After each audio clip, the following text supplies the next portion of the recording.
All right, good evening, everyone.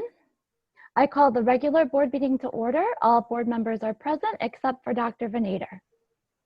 As a result of the COVID-19 pandemic, and in accordance with Executive Order 2002.1, please be advised that members of the public will not be permitted to attend the board meeting in person. Tonight's meeting is being recorded and will be transcribed at a later date per Executive Order 2002.1. This meeting is being conducted as a webinar. The public has had the option to register for this meeting. Thank you. At this time, if everyone can please unmute their microphone. And Mrs. Beeger, would you please lead us in the Pledge of Allegiance to the flag? Sure. I pledge allegiance to the flag of the United States of America and to the republic for which it stands, one one nation, nation, under God, indivisible, with liberty and justice for all.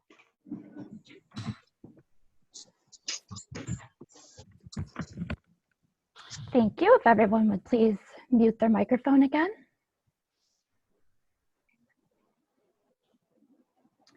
Is there a motion, please, to approve the agenda as presented? Mr. Mecca, thank you. Mr. Borenstein, second. All in favor? Opposed? Abstentions? Motion carried unanimously. In accordance with New York State Executive Order 202.26, issued May 1st, 2020, the annual district meeting and election has been adjourned and rescheduled until June 9th, 2020. Any individual who wishes to be a candidate for the Board of Education must meet certain legal requirements which are listed on our website, along with the candidate petition form. The candidate petition is due May 11th by 5 p.m. Please note that in order to be considered an official candidate, you must receive email confirmation from our district clerk, Lynn Carey. Mrs. Carey, at this time, do you wish to give us an update on our candidates? Yes, thank you. As of this evening, we have the following candidates that completed and turned in the updated candidate petition form. Crystal Kaczmarek-Wagner, Susan D. McClary, Dr. McClary, Philip S. Meyer, Esquire, Ronald S. Schubert, Esquire, Swaroop Singh, and Jason Singh Sabah. Thank you. Is there a motion, please, to authorize the district clerk to publish the public notices as presented? Dr. McClary, thank you. Mr. LeMay, second. Is there any discussion? Seeing none, all in favor? Opposed? Abstentions? Motion carries unanimously. We will now move on to our budget presentation. Dr. Martzloff, would you kindly provide us with a presentation of the 2020-2021 budget?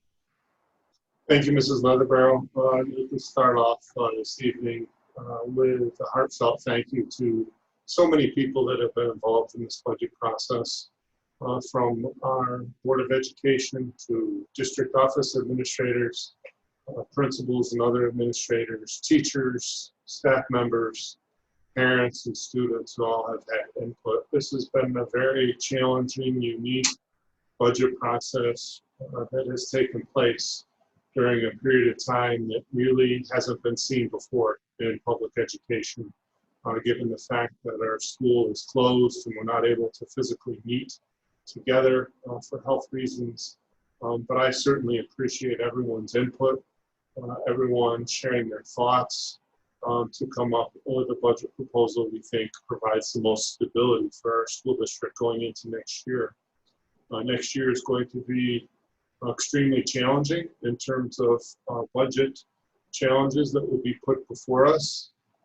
In addition, next year's budget process will be even more challenging than this year's, in that due to reductions in state revenue that we're anticipating, we will have to make some rather significant reductions in our school district. So we're going to have to put in place a process so that people can have a voice in that, and that we can come up with the best spending plan possible next year.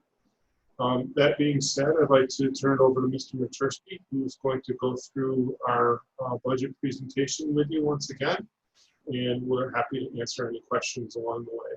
Mr. Matursky. Thank you, Dr. Martzloff.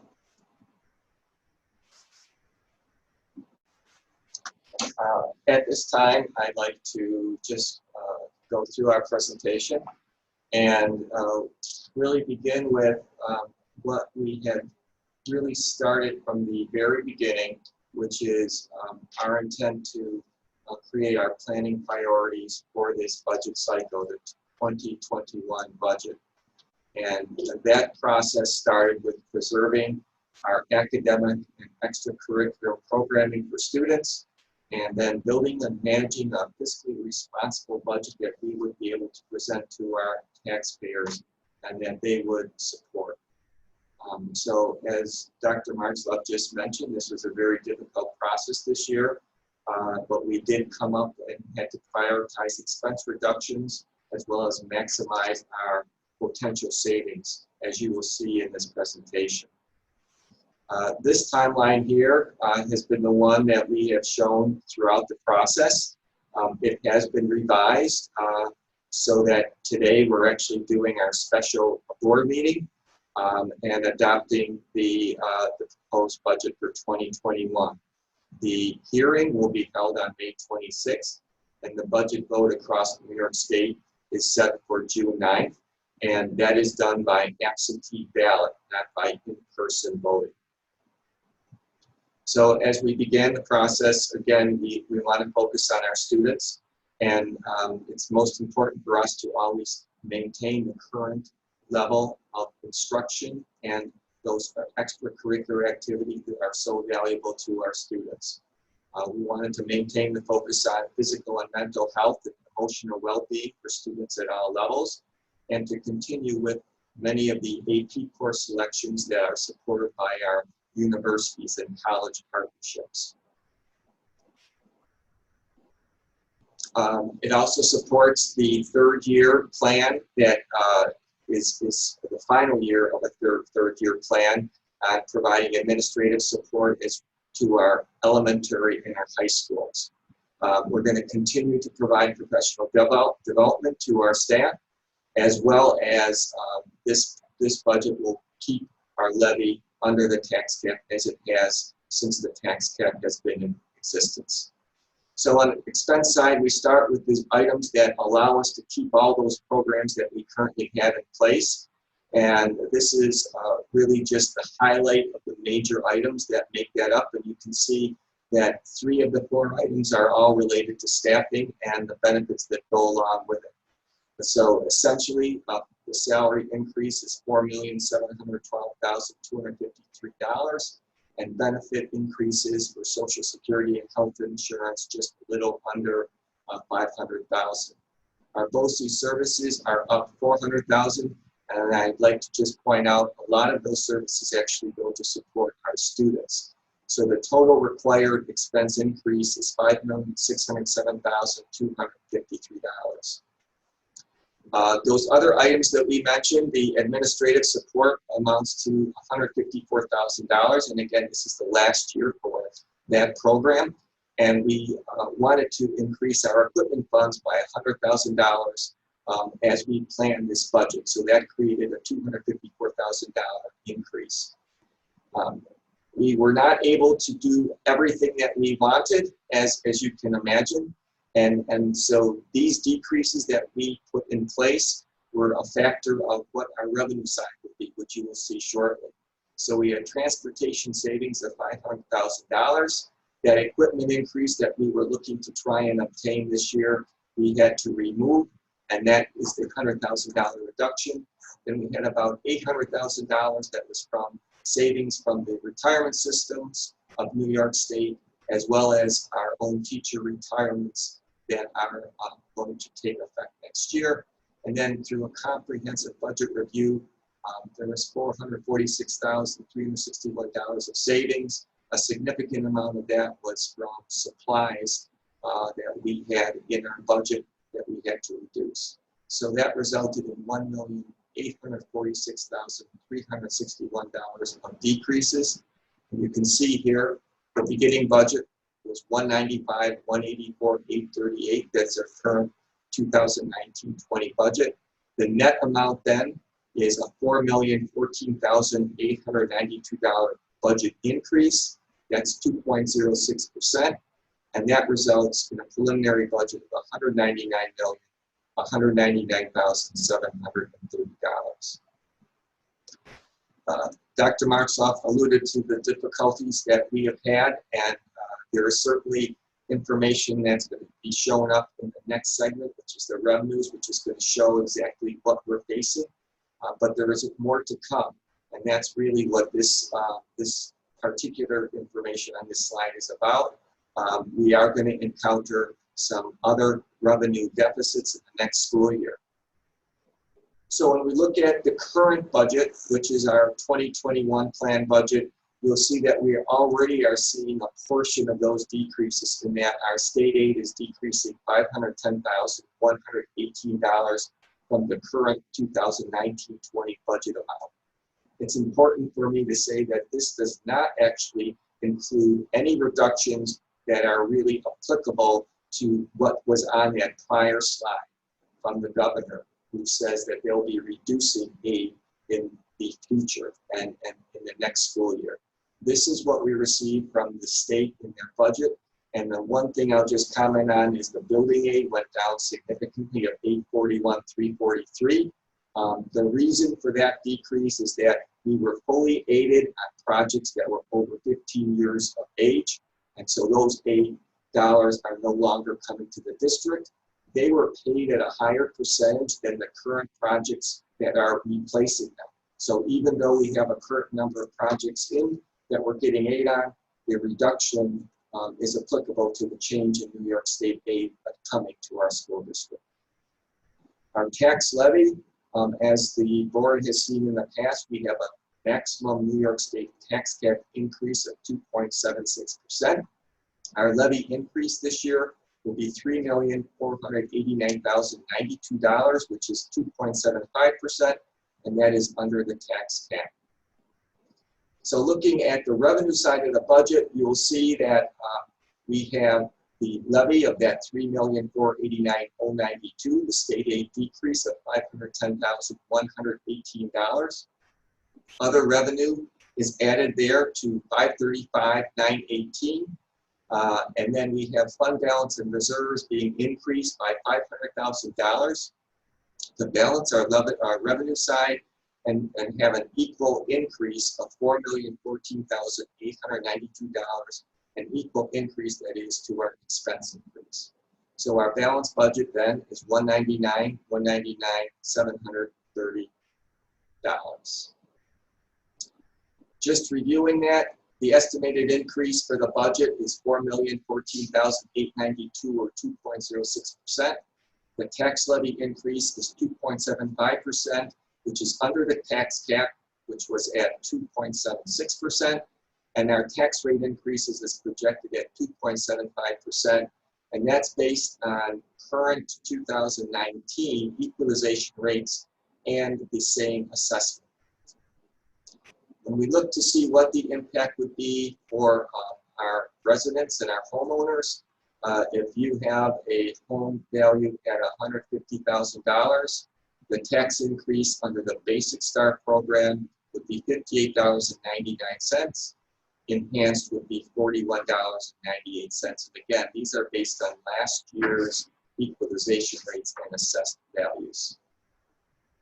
When you look at our comparison on how we have prepared our budgets and how they've impacted the tax levy and tax rates over the last 5 years, you can see that we have been very careful to make sure that these increases are within the normal budgetary options that we had. You can see that in the budget we're actually lower than what we have been in the past at 2.06%.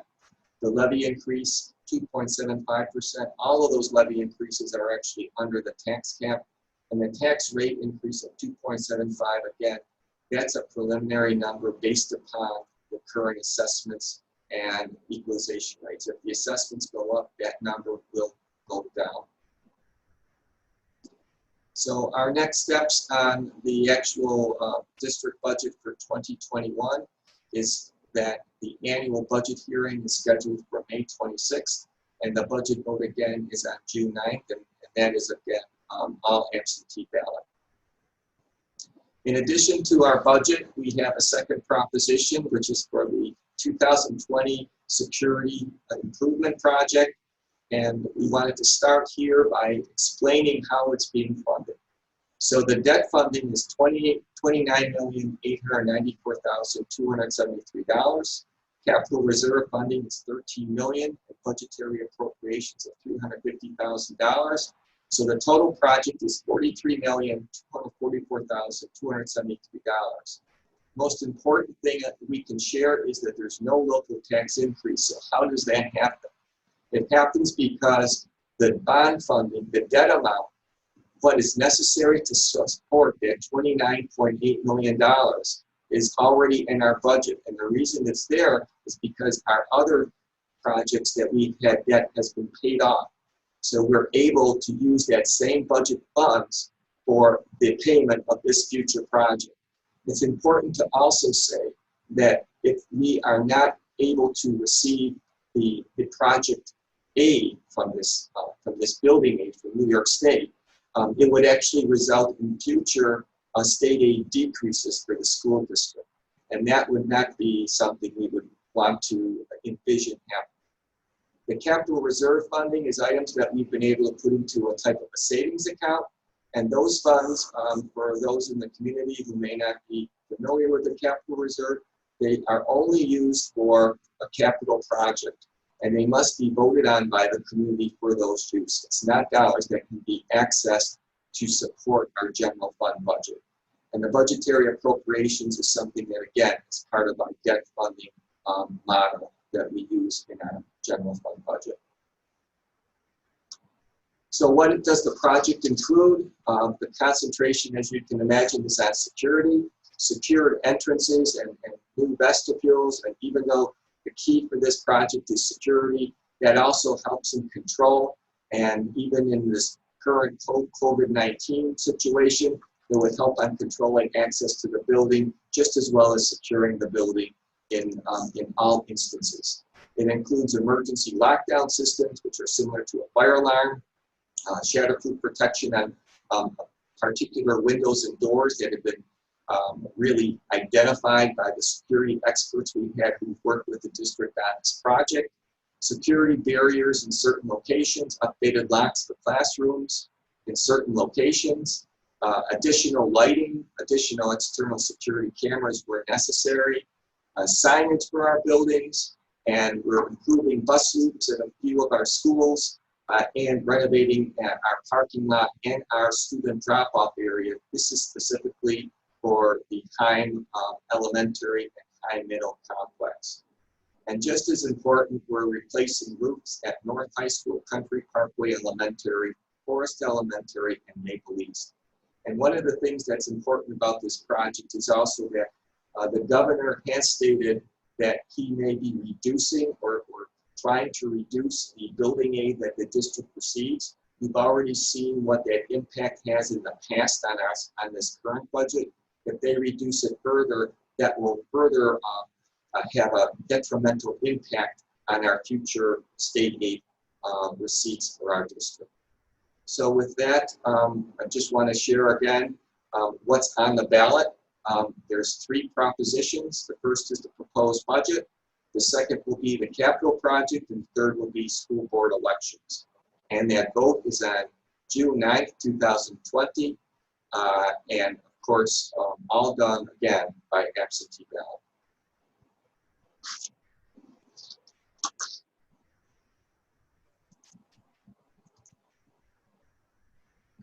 Thank you very much, Mr. Matursky. Are there any questions or comments from board members?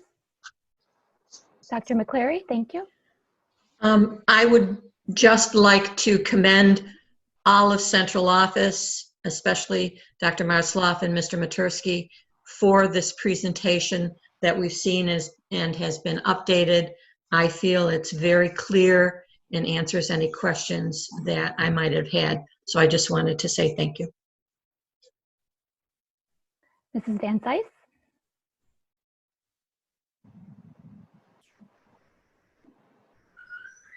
I think you're muted.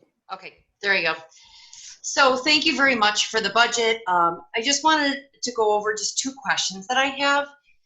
So, Mr. Matursky, if you could just reiterate so that I can make sure I have this clear, that the capital reserve funding that we see for $13 million can only be used for capital projects. We're not able to use it for general funds, such as reducing class sizes or bringing on mental health supports. We wouldn't be able to use that for additional staffing and items like that, correct? That is correct. Okay. Okay, thank you for that clarification. Just sometimes I know the community, that's a question that we usually receive. So I just wanted to make sure that that was clarified. And then secondly, especially due to the fact that we are now going to be doing absentee ballots through the mailing, how will the district plan on disseminating this information for the budget as well as the school board candidates so that our community members, number one, will vote and will vote having this information accessible to them so that they can make the most intelligent vote for them? That's a great question, Mrs. Van Cise. All this has been put upon us in the last few days as a decision has finally been made about the vote date and the vote process. And we've asked lots of questions on how that's going to work. I know Mrs. Carey has been in touch with the Board of Elections. She's been in touch with other school districts. We want to make sure we do it right and we do it in a fair manner for everyone. There are questions that are still out there that are concerns for us. How do we make sure everybody receives a ballot? How do we make sure that the ballots we receive back are legitimate ballots and not someone who lives in a different community or whatever the case may be? So those are just some of the questions that we need to try and answer between now and then. A lot of our budget information is going to be taking center stage electronically. So through social media, it'll be shared out. On our website, it'll be shared out. I'll be sending information out to parents with links to our budget information in the next week or so people can review it and ask questions if they have questions about what is being funded or what the tax levy increase might be and things of that nature. But it's going to be a huge challenge. I can't think of a time where it's been done like this before. We may have a lot more voters. We might have a lot less voters. We really don't know. Time will tell. But we hope people will participate in this process and make their voices heard.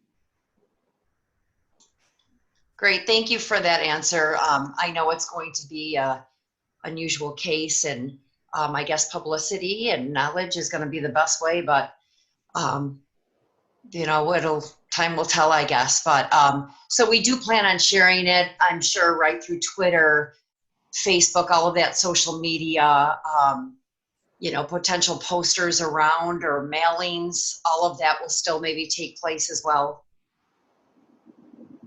Yes, we plan to share it as much as possible with everyone that we can. Okay. Thank you. Thank you, Mrs. Van Cise. Mr. Mecca. Hi, good evening, everybody. Thank you for the budget presentation. So given that this budget is built on current estimates, which might not reflect the reductions that the governor has spoken of in state aid, how will we operate with a balanced budget if there are larger cuts to state aid? Well, I'll share this with you. Number one, there might be federal assistance coming into all school districts and local and state governments in the coming weeks and months. That would be helpful. but really any federal help we receive is going to delay the inevitable, which is eventually having less revenue. With the economy and the number of people who have lost their jobs and the health situation continuing to evolve, it's going to be very challenging to get back to the way things were before. The other item that we plan to do is to utilize, to the extent we can, our reserve funds so that we can try to have as few changes or job losses or reductions or staffing changes or program changes in the coming year. There will be also some minor adjustments along the way. Those will be smaller things that we can do to work smarter and to work more efficiently in a way that saves dollars, because our district a year from now most likely will not look exactly the way that it does today. Okay, and then just a follow-up question. Do we expect that New York State will finalize their state aid guidance to school districts prior to our May 26th meeting? Is it that we're meeting on the 26th? Do we expect that they will finalize any state aid projections for school districts prior to that? We're not sure. The first potential change was at the end of April. We had some change there. The next one will be by the end of June, I believe it is. So any potential change or reduction, we would know by the end of June. And of course, the end of June, it's too late to alter our budget. We've already adopted it. We've already had a community vote. So we're going to have to be ready and flexible enough to handle that challenge.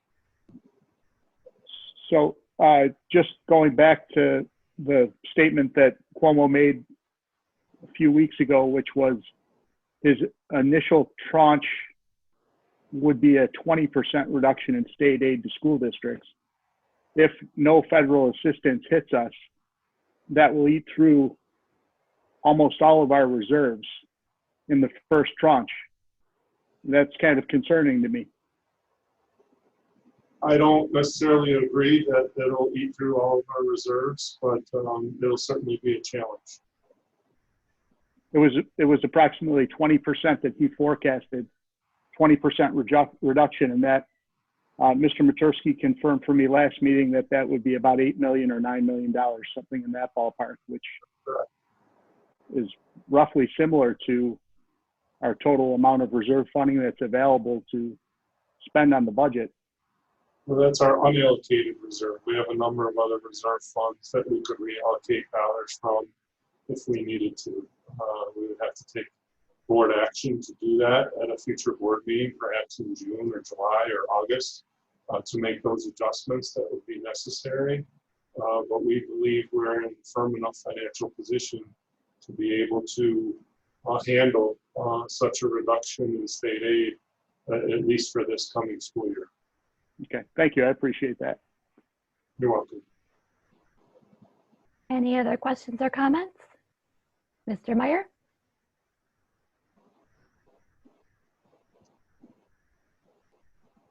Thanks.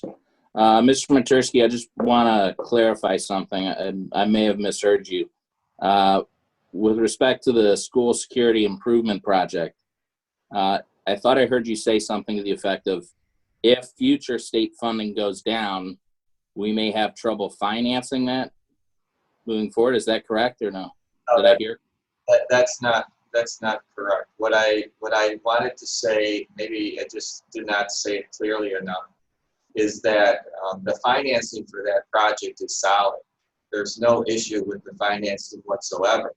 The aid, though, that we would receive if that project were not to happen now, we wanted to do it in the future, the aid we would receive from New York State is likely to be less than what it currently is with the current aid formulas. So if it's approved in June, the way it's understood being presented to us by New York State is our current aid formula will then pertain to the entire project expense. If it were not improved in June and it were improved in, say, 2 years from now, and that aid percentage is less, we would get less aid. But the financing is not affected whatsoever. Okay. And then second question, I know you have projections about tax revenue, but with people losing employment and potentially their homes, do we have any expectations about what our collections will be, or are we planning for that? If you're talking about the tax levy itself, that is going to still be the amount. What happens every year is there is a certain amount of uncollected taxes, and the way that process works is at the end of the tax collection period, we remit those amounts to Erie County, and then they reimburse us in the current year. They reconcile that through about maybe a 6-month period of time, and then they bill us back for anything that's uncollected. So that would actually probably take a year for that entire process to work through. And then the assessment process is also pertinent, because if you have a large amount of homes that fall into that category, it's likely that assessments may fall. And then that would just impact the spread of the levy, not so much the actual levy itself. Yeah, that's what I was referencing, was uncollected taxes. But what I understood from what you just said, Erie County steps in and basically guarantees that unpaid tax, right? For the first, initially, then what they can collect, then we're responsible to basically pay them back. That's correct. And what's the timeline for that? It usually is, like I said, about between six months to 8 months to 10 months. It depends upon their collection process. Okay, so 6 months to 8 months after they give us the money, or 6 months to 8 months after the tax goes unpaid? After they give us the money. Okay. So it would actually go into this current budget that we're looking at, the 2021. It's likely that we would not have to pay them for any uncollected taxes until the 21-22 school year. Okay, and do we have any expectations about what that might be in terms of a percent or amount, uncollected taxes? We do not. We have a budget number for that in our budget, and that's right now is able to support that dollar amount that we normally pay. Okay, thank you. Thank you. Any other questions or comments regarding the budget? Mr. Lemay. I agree with my colleagues here. Thank you guys for putting together the updated budget here and getting it to us. I kind of want to follow up a little bit on Mr. Meyer's request there on tax revenue, but except I want to actually spin it a little bit on the sales tax. I see that we have a projected increase of $535,918, which includes interest earnings and sales tax revenue. With the county already looking at a negative number there, how is that going to be projected in, and is that going to actually do a reversal on this budget where we're showing an increase of $536,000? Could we potentially see a decrease in that number with the lack of revenue for the last couple months? That's entirely possible. It's likely that we will see a decrease, so that's something that we're calculating into our projections and what we will need to do in the coming year to address any revenue deficits. It's not just state aid, it is really any type of revenue deficit that we encounter. On a shortfall, if it's another $500,000, we can dip into the reserves for that. If it's anything more than that, are we looking at doing cuts or something along those lines, unfortunately? I would say that we're going to be looking to try and sustain our programs the best we possibly can, and we'll use all of our financial resources that we've saved, whether it be reserves or fund balance, to do that. Again, I'm going to go back to the 2009-10 type of budget cycles that we had, and the federal government did step in then with ERA programs. And that allowed us to bridge the gap for a couple years. And so, we don't know what will be out there. And I think that's part of the reason why we want to be careful in making any rash decisions on budget reductions at this point in time. Are you hearing anything on the inner circles, so to speak, that regarding any federal aid? I mean, I know we've seen some hypotheticals being discussed on that and you know, in the next round and whatnot, but I haven't heard any formal plans. Anything that you guys have heard anything about?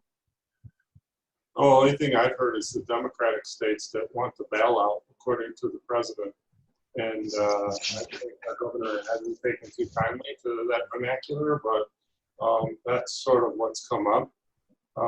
I think there's so many unknowns to this in terms of revenue, how far it'll go down, how much it'll decrease, how fast it'll decrease, when will it decrease. That's the most frustrating part of this. It's extremely difficult to predict. It's right along the lines of the virus. When can we go back to school? Today was the first day I heard some colleges aren't going to reopen regular physical classroom space this coming September. So you have that challenge. It's just an ongoing, evolving, difficult time that we're all going to have to work together, navigate the best we can, make the best, most rational decisions we can, and try to maintain as much of our program and supports for our students that we can in our school district. And that's the end goal, of course. So yeah, I agree. I appreciate it. Thank you. All right, final questions or comments before going for a vote. Is there a motion to approve the proposed 2020-2021 budget and tax report card as presented? Mrs. Van Zice, thank you. Mr. Borenstein is a second. We've just had numerous discussion. Is there any other final questions or comments? Thank you. All in favor? Opposed? Abstentions? Motion carried unanimously. Is there a motion to approve the budget transfer of funds as presented? Mr. Mecca, thank you. Mr. Lemay, second. Any discussion? Seeing none, all in favor? Opposed? Abstentions? Motion carried unanimously. Our next board meeting will be held on Tuesday, May 26, 2020 at 7 p.m. via Zoom meeting webinar. Our budget hearing will also take place that night. May I have a motion, please, to adjourn the special board meeting? Mr. Meyer, thank you. Second, Mr. Borenstein. Any discussion? All in favor? Opposed? Abstentions? Motion carried unanimously. Good night, everyone. Thank you.